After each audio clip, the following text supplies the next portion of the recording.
எப்படி விவேகானந்தர் வந்து my dear brothers and சிஸ்டர்ஸ்னு போய் அந்த கான்கிரேஷன் ஆஃப் ரிலீஜன்ஸில் பேசினாரோ கான்ஃபரன்ஸில், அது மாதிரி ஆண்டாள் ரொம்ப அழகாக அட்ரஸ் பண்ணார். வையத்து வாழ்வீர்கள், இந்த உலகத்தில் இருக்கக்கூடிய மக்களே உங்களுக்காக நான் சொல்கிறேன்.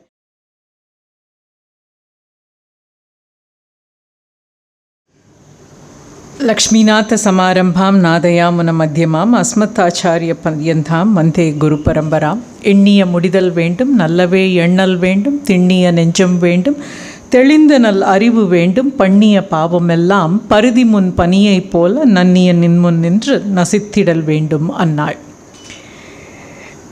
சுவாமி விவேகானந்தர் இளைஞர் சக்தி இயக்கத்திற்கு வருகை தந்திருக்கும் அத்துணை அன்பர்களையும் பணிவன்போடு வணங்கி வருக வருக என்று வரவேற்று, எனக்கு இன்னைக்கு கொடுத்துருக்கிற இந்த தலைப்பில் உங்களோட ஒரு மணி நேரம் பேசலாம்னு இருக்கேன். இந்த நிகழ்ச்சியோட முடிவில் கண்டிப்பாக நீங்கள்லாம் கேள்வி கேட்கலாம், கலந்துரையாடல் மாதிரி நாம் இதை பார்க்கலாம்.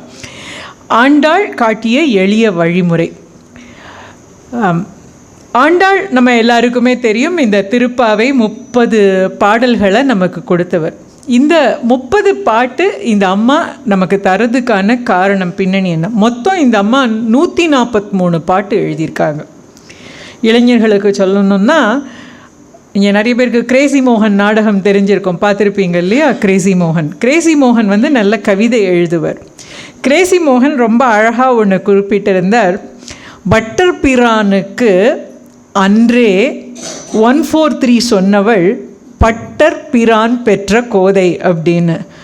வெண்ணெயை திருடி சாப்பிடக்கூடிய, பட்டர் சாப்பிடக்கூடிய அந்த கண்ணனுக்கு 143 என்ற ஐ லவ் யூ என்று அன்றே சொன்னவள் பட்டர் பிரானாகிய ஸ்ரீவில்லிபுத்தூரை சேர்ந்த விஷ்ணு சித்தனுக்கு மகளாக பிறந்த இந்த கோதை. இன்றைக்கி வேணால் நம்ம 143 அதெல்லாம் சொல்லலாம். 1000 ஆண்டுகளுக்கு முன்பு இறைவனுக்கு காதலை சொன்னவள் ஆண்டாள். அதுதான் நம்மளுடைய ஹிந்து தர்மத்தினுடைய ஒரு அடிப்படையான விஷயமே வந்து நம்ம கடவுளை காதலிக்கக்கூடியவர்கள். காதலால் கசிந்துருகி தான் நம்ம வந்து இறைவனை அடையிற நிலை. நமக்கு வந்து இறைவனை பார்த்து பயம் இல்லை, இறைவன் மேலே நமக்கு அதீதமான காதல் தான். அந்த காதல்னால தான் பாரதி என்ன சொல்கிற, பாரதி வந்து குழந்தையாக பார்க்குறான் கண்ணனை ஆசிரியராக பார்க்குறான், நம்மை ஆண்டு கொண்டிருக்கிற அரசனாக பார்க்குற, அப்படியே தன்னுடைய காதலியாக கூட பார்க்குறார். அந்த உரிமையை நமக்கு தரக்கூடியது இந்த மாதிரி ஒரு கற்பனை பாரதியார் பார்க்கறதுக்கு யார் காரணமாக இருந்தா அப்படின்னா ஆழ்வார்கள் அப்படின்னு வைணவத்தில் சொல்கிறோம். எப்படி நாயன்மார்கள் சொல்கிறோமோ அதே மாதிரி ஆழ்வார்கள்.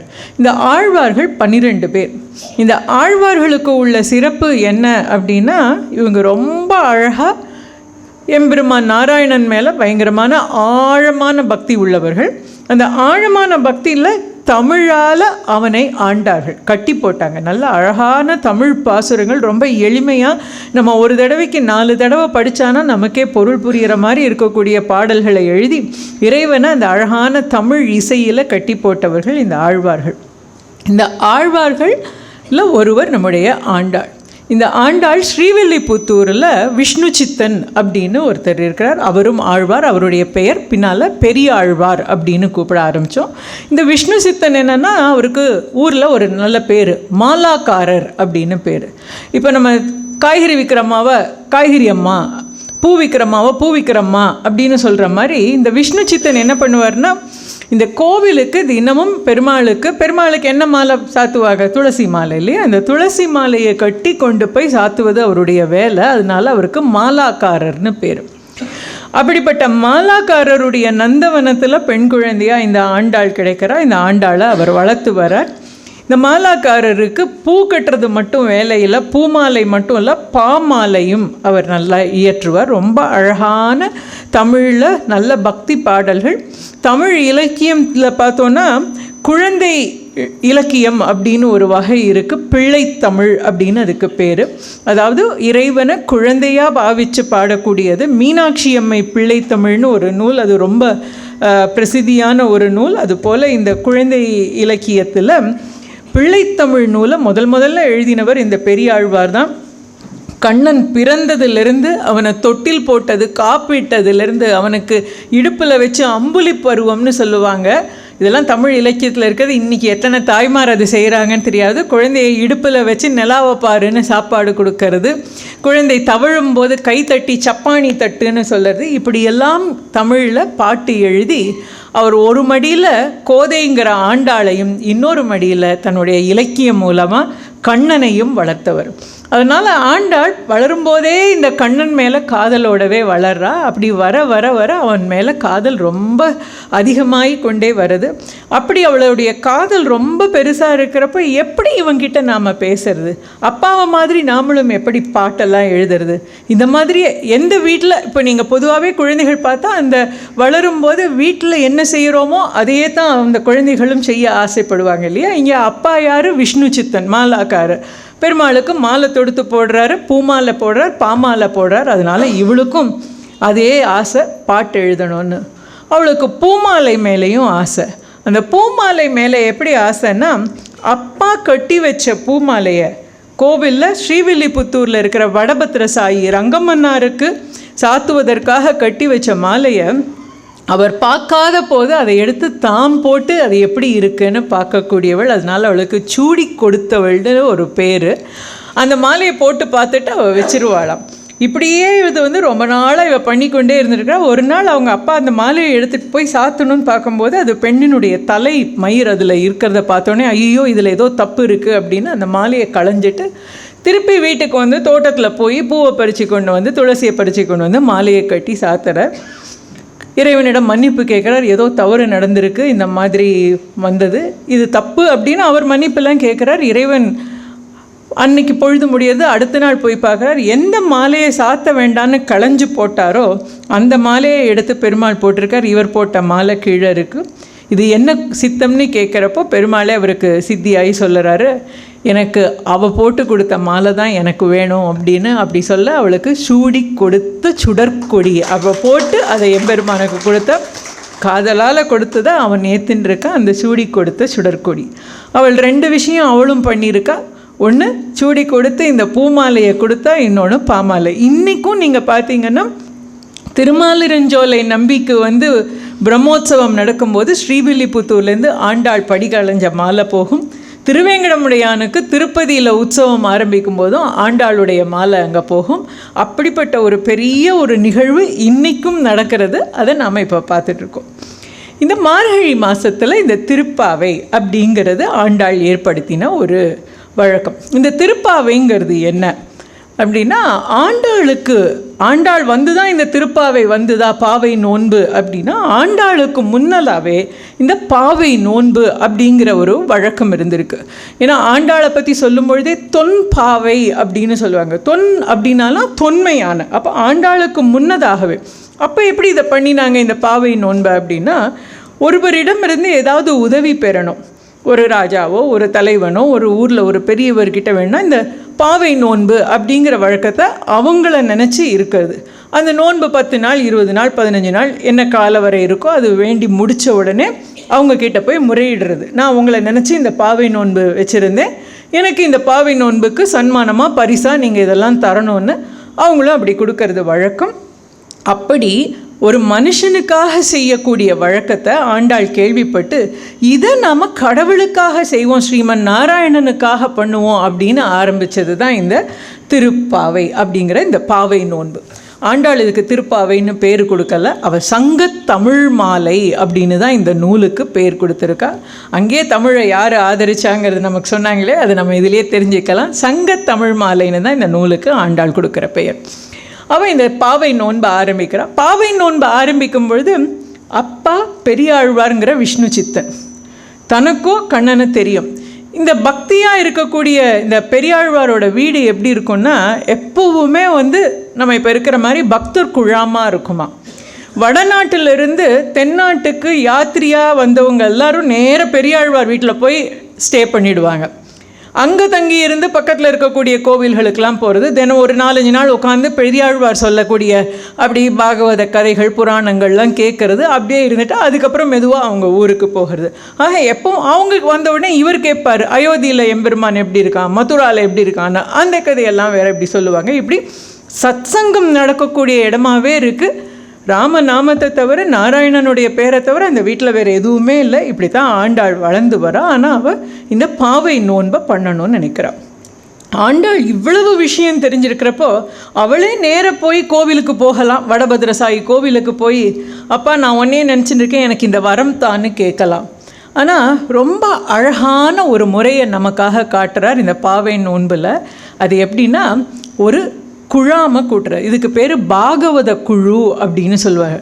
பாகவத குழுனா தான் மட்டும் போகாமல் தனக்கு தெரிஞ்சவர்களையும் கூட அழைத்து கொண்டு நம்ம எல்லாருமா சேர்ந்து போய் நம்ம எம்பெருமானை பார்க்கணும், எம்பெருமானிடம் நம்முடைய கோரிக்கையை வைக்கணும் அப்படிங்கிறது தான் இந்த பாவை நோன்பில் ஒரு மிக முக்கியமான கருத்து.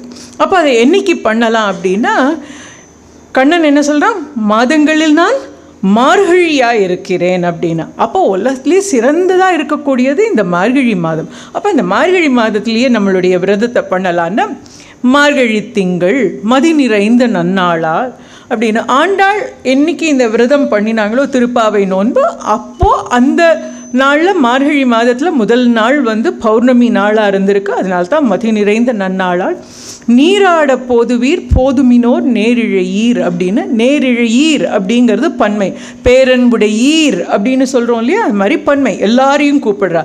நேரிழையீர் அப்படின்னா அழகிய மை தீட்டிய பெரிய கண்களை உடையவர்கள். இப்போ இந்த இடத்துல ரொம்ப அழகாக நம்ம பார்க்க வேண்டியது, ஆண்டாள் இருக்கிறது ஸ்ரீவில்லிபுத்தூரில்.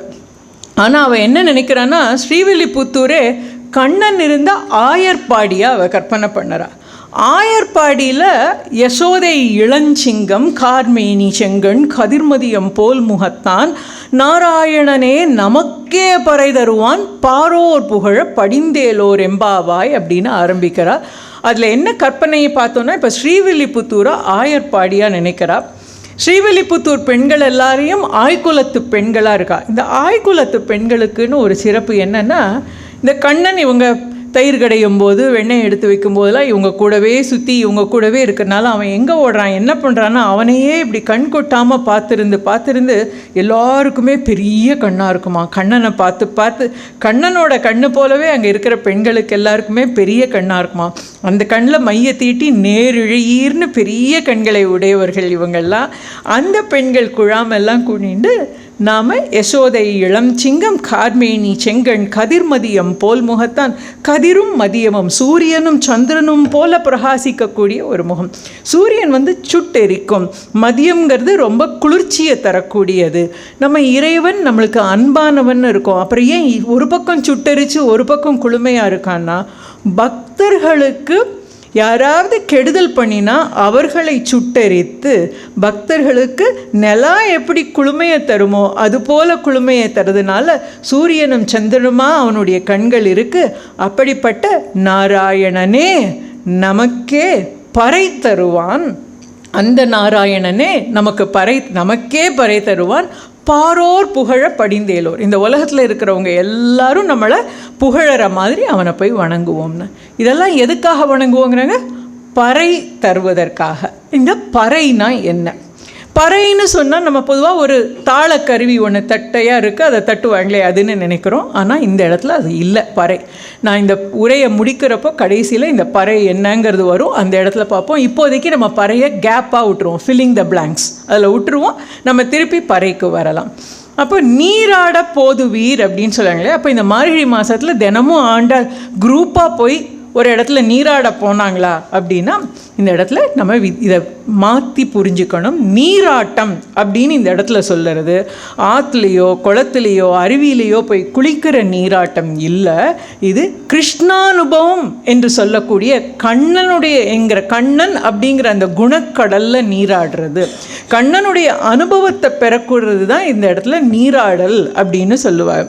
இதை ஏன் நான் இந்த இடத்துல இப்படி சொல்லுகிறார்கள் அப்படிங்கிறதுக்கு ஒரு சில இன்னும் 2-3 திருப்பாவை பாட்டிலேருந்து உதாரணமும் சொல்லுறேன், அப்போ தெரியும். இப்போ ஆண்டாள் என்ன சொல்கிறா, நாம் எல்லோரும் சேர்ந்து போய் கண்ணனை கேட்டு பறையை வாங்குவோம் அப்படின்னு. அப்போ அதில் ஒரு எளிமையாக நம்ம போய் வாங்கிடலாம் அப்படிங்கிற மாதிரி சொல்லுவாங்க. இந்த எளிமையாக நம்ம வாங்குறதுக்கு என்ன பண்ணணும்னு, இப்போ பாவை நோன்புன்னு எல்லாரையும் கூப்பிட்டாச்சு. இப்போ நாமெல்லாம் ஆண்டாள் கூட இருப்போம்னு நினச்சிக்கலாம். ஆண்டாள் கூப்பிட்டான்னு நம்மெல்லாம் வந்துட்டோம். பாவை நோன்புன்னு சொன்னியேம்மா, என்ன பண்ணணும் ஒன்றும் எனக்கு தெரியாது, நீ கூப்பிட்டான்னு நாங்கள் வந்துட்டோம்.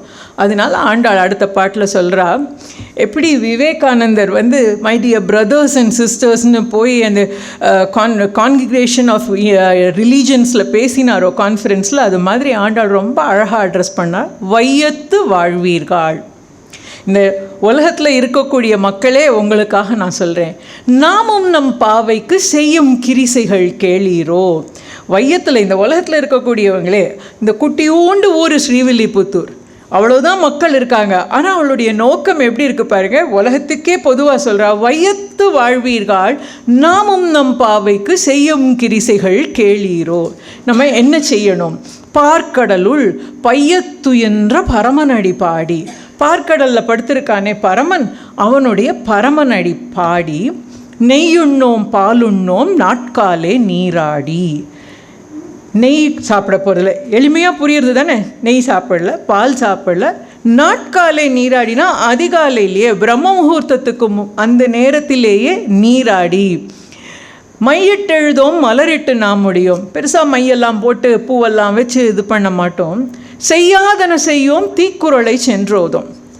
செய்யாதன செய்யோம் அப்படின்னா என்ன அர்த்தம்னா, தர்ம நூல்களெல்லாம் இதை இன்னன்னார் செய்யணும், இதை செய்யக்கூடாது அப்படின்னு விதிமுறைகள் இருக்குது. இப்போ திருக்குறள் சொல்லுறது, நமக்கு இதை செய்யணும், இதை செய்யக்கூடாது. வாய்மை எனப்படுவது யாதெனின் யாதொன்றும் தீமை இல்லாத சொல்லல்.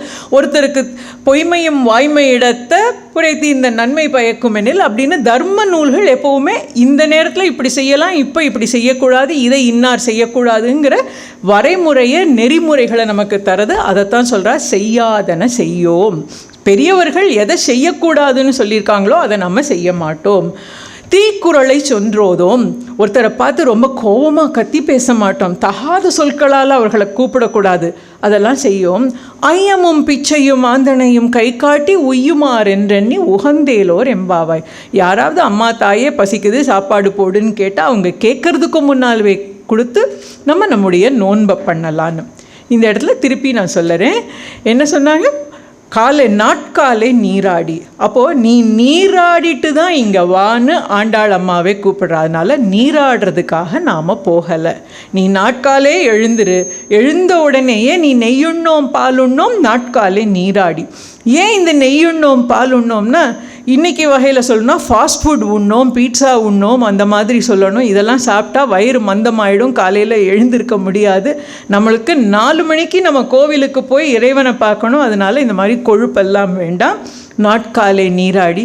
மையிட்டு எழுதோம் மலரிட்டு நாம் முடியும். பூ சரியாக இருக்காது, கொண்டை சரியாக வந்திருக்காது, பின்னல் சரியாக இருக்காது, பூ நிறைய வச்சா பின்னல் தொங்கி போயிடும். இந்த மாதிரி அதுக்கே நேரம் போயிடும். அதனால் அதெல்லாத்தையும் விட்டுட்டு இறைவனை போய் பார்க்கறதையே நம்ம முக்கிய கருத்தாக நோக்கமாக ஃபோக்கஸ்னு சொல்வார்களே, அந்த எண்ணமாக வச்சிருந்து நாம் போய் சேரணும். அதுதான் இதுக்கான விதி. சரி, இப்படி நாம் ஒரு பண்ணிட்டோன்னா என்ன பண்ண போகிறோம்? யாரை பாட போகிறோம் அப்படின்னா, ஓங்கி உலகளந்த உத்தமன் பேர் பாடி. இந்த மாதிரி ஒரு நோன்பை நோத்துண்டு நாம் என்ன பண்ண போகிறோம்? ஓங்கி உலகளந்த உத்தமனுடைய பேரை பாட போகிறோம். அப்படி பாடினா என்ன ஆகும் அப்படின்னா, தீங்கின்றி நாடெல்லாம் திங்கள் மும்மாறி பெய்து. இப்போ பெய்கிற மாதிரி மழை பெஞ்சுது, அதனால் வெள்ளம் வந்தது, இவ்வளவு சேதம் இவ்வளவு நஷ்டம்னு சொல்லாமல் தீங்கில்லாத மழை பெய்யணும். மும்மாறி மாதம் 3 தடவை மழை பெய்யணுமா, அந்த 3 மழையும் தீங்கில்லாத மழையாக இருக்கணும். அப்படி செஞ்சால் ஓங்க பெரும் சென்னல் ஊடு கயலுகள பூங்குவளை போதில் பொறிவண்டு கண் படுப்ப தேங்காதே பூக்கிருந்து சித்த முலை பற்றி வாங்க குடம் நிறைக்கும் வள்ளல் பெரும் பசுக்கள் நீங்காத செல்வம் நிறைந்து. இப்படி நாம் இந்த இறைவனை வழிபட்டு நம்ம இந்த பிரார்த்தனையை, இந்த பாவை நோன்பை நம்ம பண்ணினோன்னா நீங்காத செல்வம் நிறைந்து இருக்கும் அப்படின்னு ஆண்டாள் சொல்ல.